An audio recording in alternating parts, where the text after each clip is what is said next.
তবু আনন্দ হচ্ছে আজকে আমি শপিং করেছি, এত কিছু খেয়েছি, আগে থেকে বেশি মোটা হয়ে গেছি।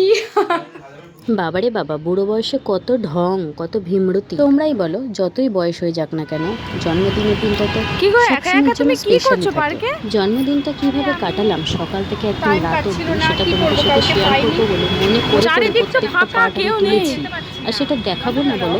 ছোট ছোট শর্টসে তোমরা সবই দেখে নিয়েছো, তারপরেও আরো অনেক কিছু দেখার বাকি আছে যা আমি এখন দেখাবো।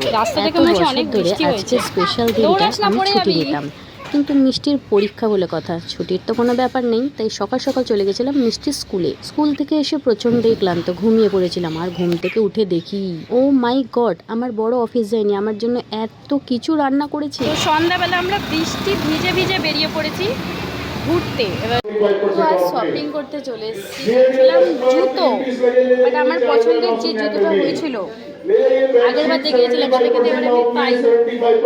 চলো দেখি কি জুতো নেওয়া যায়। আমি এতে গেছি, এত লোক। চলো ফ্রেন্ড, শপিং তো হয়ে গেছে। আমার সারপ্রাইজ, আমি জামা কাপড় আজকে কিনে নিয়েছি। চলে এসছি মায়ের এখানে, তো এখানেও খালি গায়ে আছে। এখানে রান্নার কি হচ্ছে, রাতের রান্না। তাড়াতাড়ি সরে যায় পকড়ে সরিয়ে দিকে আমার। এই দেখো, এই একজন তো আছে খালি গায়ে আছে, তাই দেখানো যাবে না, একটু মুখটা তো বাড়া।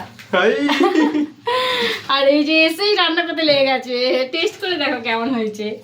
তো চলো, রাতেরও কিছু স্পেশাল আছে।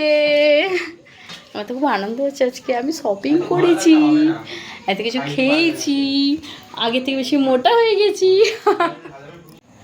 Happy birthday to you, happy birthday to you, happy birthday to you. হ্যাঁ, এটা নিজেই খাই আগে। পিৎজা করার প্ল্যান আগে থেকেই ছিল, আর সন্ধ্যাবেলা অনেকটাই লেট হয়ে গেছিলো, মানে রাত হয়ে গেছিলো আস্তে আস্তে। তবুও পিৎজা করেছিলাম, আর রাত 12টা বেজে গেছে। তারপর আমরা কখন খাবো পিৎজা, কখন খাবো আর রাতের খাবার কখন খাবো, আবার আমার ভাই কি স্পেশাল রান্না করেছে। তো হ্যালো ফ্রেন্ডস, শপিং করে একদম বৃষ্টিতে ভিজে, আরে জামা কাপড় কিনেছি পুজোর, আমার হেঁচকুচ্ছে 1 ঘন্টা ধরে। তো চলে এসেছি আমার এইখানে, মানে আমার নিজের বাড়িতে, মায়ের বাড়িতে। তো এখানে বাবা তো আজকে বাড়িতে নেই, বাবা কাজে চলে গেছে। এখন বাজে রাত 2টো ভাই, আর ভাই আজকে রান্না করেছে, মানে ভাই রান্না করেছে রাত 2টো বাজে। মাকে রান্না করতে দেয়নি, ভাই করেছে। তো আমি তো সারাদিন ছিলাম না, তোমরা পুরো ভিডিও দেখেছো প্রথম থেকে শেষ অবধি। তো প্রচণ্ড হেঁচকে উঠছে। আর এখানে ও রান্না করেছে চিকেন চাপ, না বাটার চিকেন। এটা বাটার চিকেন? ও আচ্ছা, বাটার চিকেন, সরি। আর এদিকে ফ্রাইড রাইস। তো খেয়ে দেখাই কেমন হয়েছে। আমার কিন্তু ভালো লেগেছে। আমার তো এটা বাটার চিকেন লাগছে, চিকেন চাপ লাগছে ভাই। বানানোর চেষ্টাটা বাটার চিকেনেরই ছিল, যাই হোক। একটু বাটার বাটার গন্ধ বেরোচ্ছে, তবে কিন্তু এটা চিকেন। আচ্ছা ঠিক আছে, চলো টাটা, পরে বলছি। টাটা।